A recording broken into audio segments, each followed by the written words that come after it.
Are we on? Yes. Hello, hello. Good evening.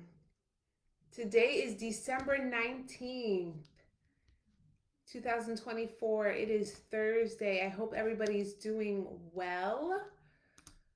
Okay. Just getting some of the tech stuff started. We are a couple minutes behind, but we are here today. I hope everybody's well. I am in my Christmas finest. I hope that you're all enjoying the season, enjoying Christmas festivities, the warmth, the glow, the glitter, the glam from wherever you are. Um, I hope that everybody's doing well. It's been more than a month since I've been on live, and since I won't be going on again for the rest of the year, I thought that this was a great time to do this. It's a very relevant topic. We'll be talking about 10 tips for special needs parents to navigate the holidays with their children. For those of you who don't know me, my name is Imari. Hi, Tessa. And I am a licensed speech language pathologist. I'm also an educational administrator, and I'm a special needs parent coach. My business is Communication Resources, a private practice offering evaluations, treatment, and coaching. And welcome to the group if you don't know me. So let's jump in. Now, it is the holiday season. This is different from your everyday routine with your special needs child. Many of you are the caregiver, right? If not the primary caregiver of a child with special needs. And so this is a very useful live, which whether you're watching live or the replay, very useful, practical tips on what you can do this holiday season, right? Um, to navigate through, to get through without losing your mind. Okay. So I have 10 steps. 10 steps. I'm going to go through each one of them. 10 tips. Number one, plan ahead. Plan ahead. Create a holiday schedule that includes all planned activities, breaks, and quiet time. So if you've been watching me or you've gone back into the archive, I did a live a few months ago in June about summer break, the wind down, the school year winding down and going into summer break. And during that, I spoke about make a schedule. During that, I talked about making a schedule for your child. Same rules apply. During the Christmas break, whether you have a week off, a week and a half, or 2 weeks off, okay, create a schedule. All right, it could be on the hour, all the activities your child's going to do.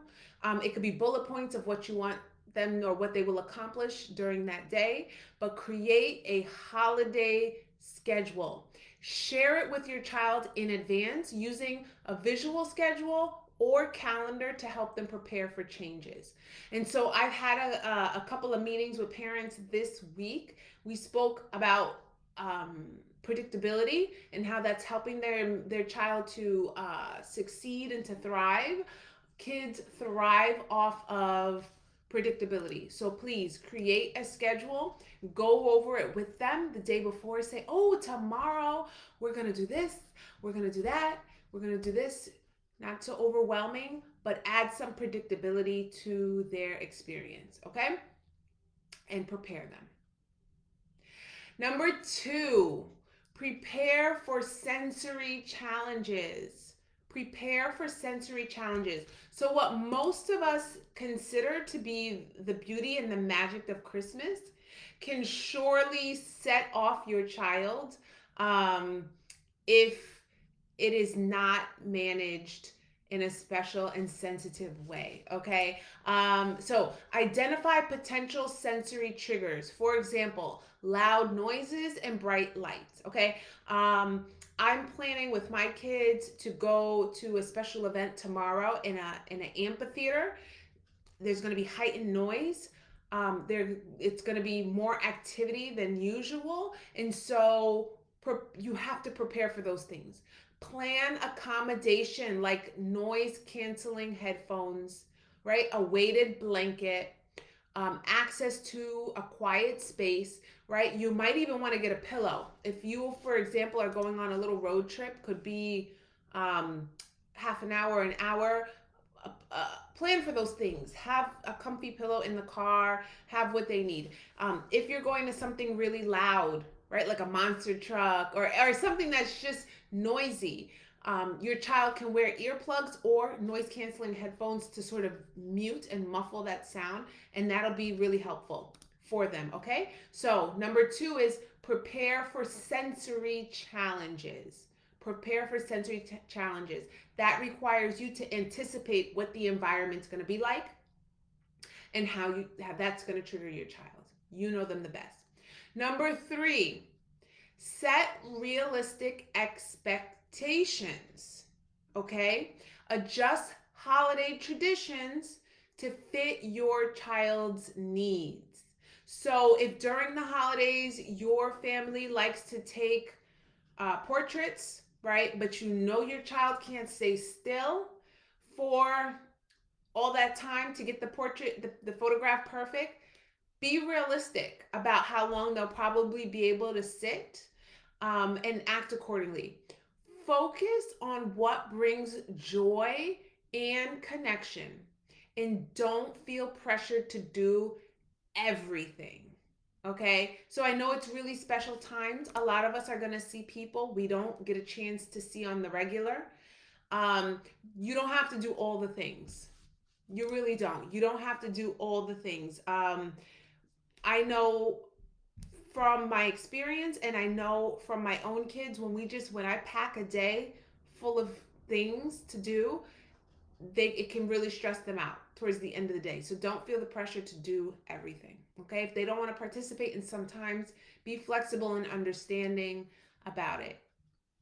Number four, communicate with family and friends. This is your opportunity to educate your family, right? Especially if it's family that you don't see routinely, daily, regularly. This is your opportunity to let relatives and friends know what to expect and how they can support your child.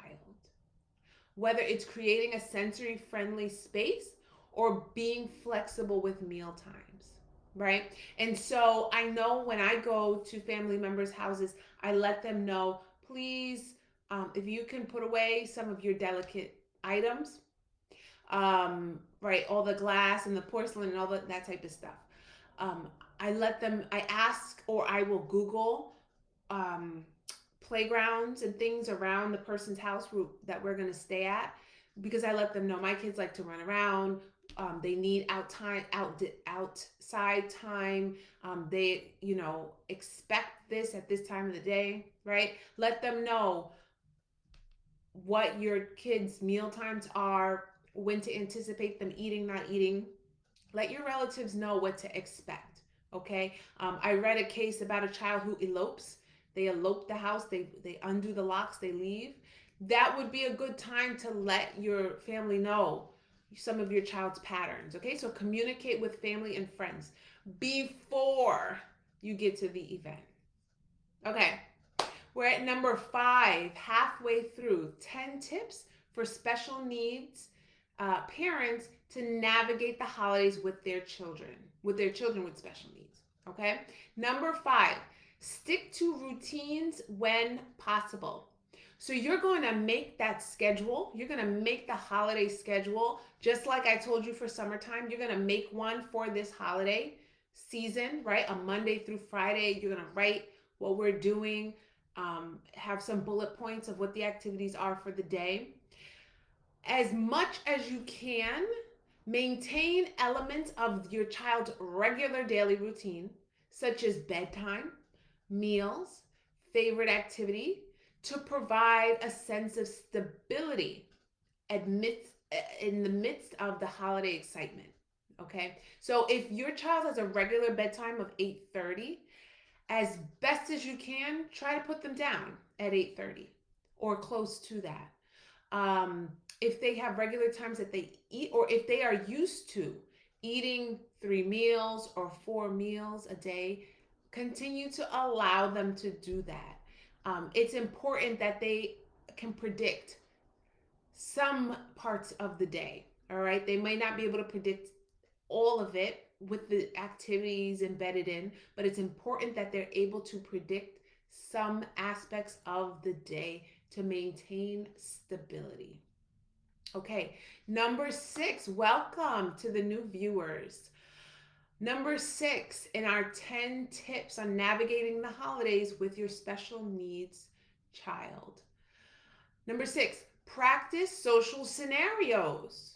All right, so there's nothing better than knowing what is going to happen and what to expect. So role play or the use of social stories to help your child understand and navigate holiday events like greeting relatives or opening gifts. Okay, so I'll tell you, as a mom, I tell my kids they don't have to hug anybody. Whenever we go see family, whenever we see friends, they don't have to hug. I don't force them to hug, but they have to say hello. That's my rule. So it's good to practice that before you get there. I say you have to say hello to everybody who's here. Um, so practice that if that's important, if that's a value, if that's something in your family that's important. Please do it. Um, Opening gifts, right, can be a very emotion filled activity. So you can practice opening a gift, um, not grabbing, not snatching, but looking for the one with your name on it, right? You can practice um, after you open it, other people want to play with it. What will we do?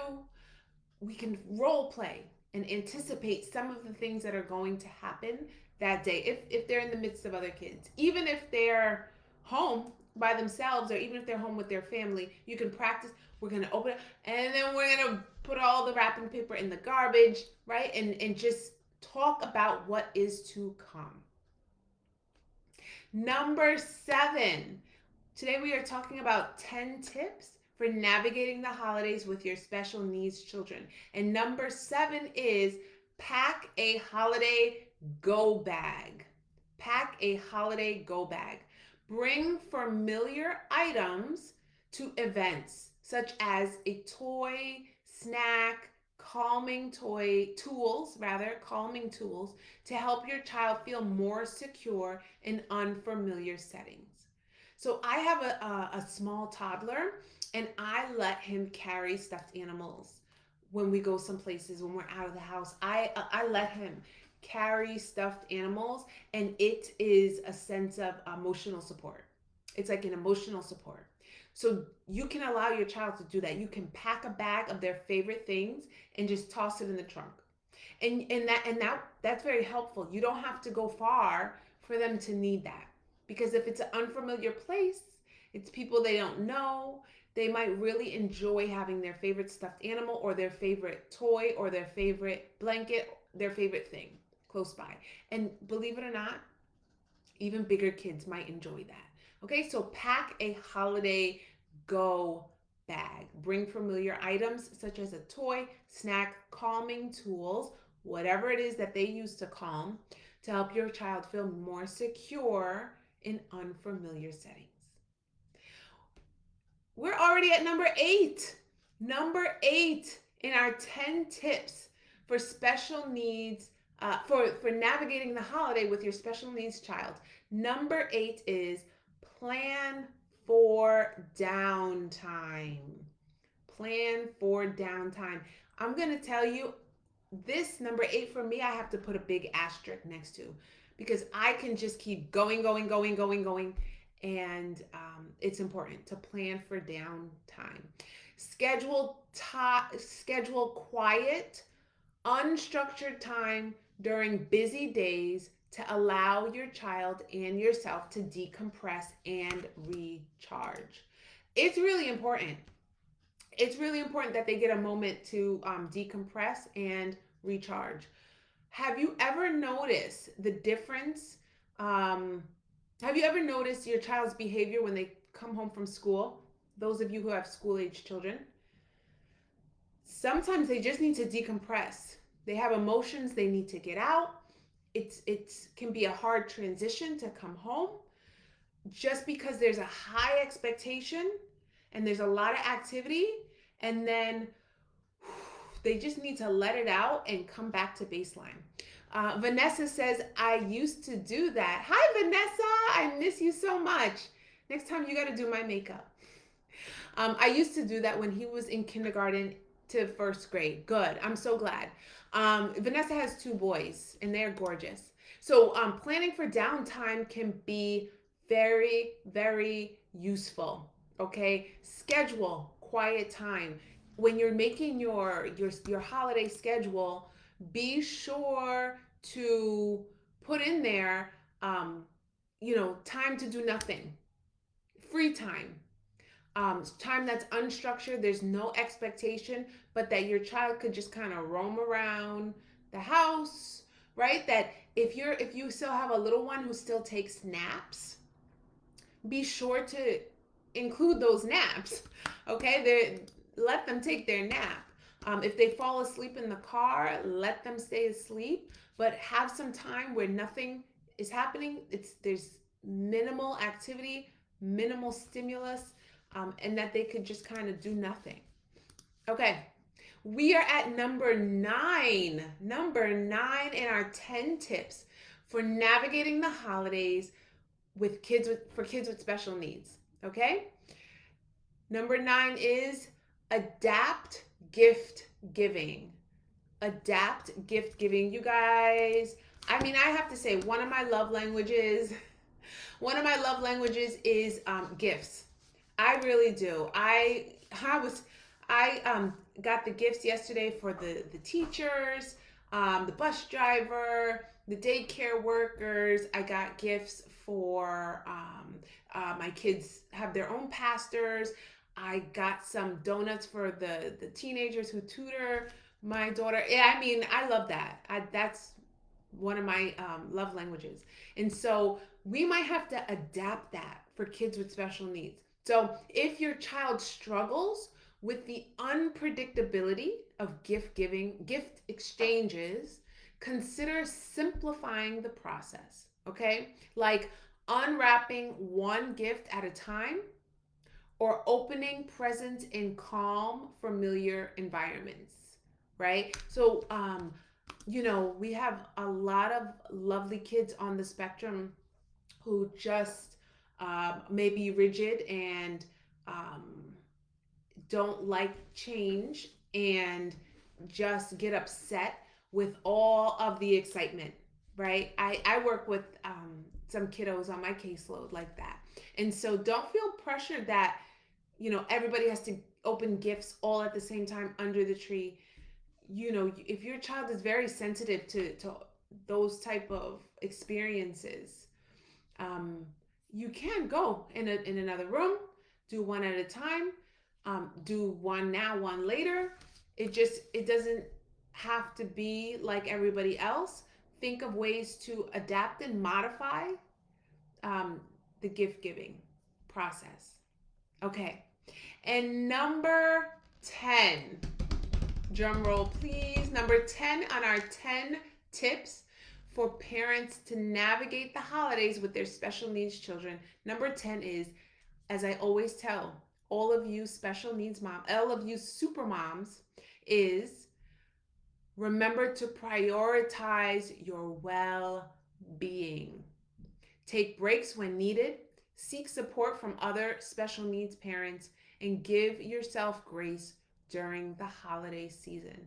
It is so difficult to keep up with everything. I was talking to my best friend earlier today, and I told her, well, if there's any money left for mama, I want new sneakers and this purse. And so it's not all about buying gifts for yourself, but take it easy. Make sure that you get time to decompress also. Make sure that you get a break when you need it. Make sure that you get support. So I'm not only talking about Christmas Day. I know that everybody celebrates different things, but I know that There have been some babysitting collectives going on in my town, and we've been able to drop off our kids for 2 hours and go shopping and just take a break. That was the best. That was lovely. If there are things like that happening in your town, do not be ashamed. Do not feel like you don't want to look like you need help. Don't feel like you don't want to, you know, be perceived a certain way. Take a break when you need a break. If you have a lot of family around and they're willing, right, to watch your kids while you take a nap or while you take a walk or leave the home, I mean, by all means, do it. Make sure that you get the support that you need and that you enjoy the holidays too. I really love coming on live, and in 2025, I will do it more. This has been our 10 tips for navigating the holidays with your special needs child. Once again, my name is Imari. I am the administrator for this group. It has been a pleasure to share content, to meet some of you guys, to talk with you, to be on webinar with you. If I don't see you again, have a lovely, wonderful holiday season and a very, very happy new year. I am pumped to see all of you and to be back here live in 2025. It's going to be an amazing year. We've already declared it's the year of expansion, it's the year of increase, it's the year of blessing and favor, and it is going to be good. So, take care. Happy holidays to you and your family. Be safe, be healthy, and be well. Take care, everybody. Thank you. Bye bye.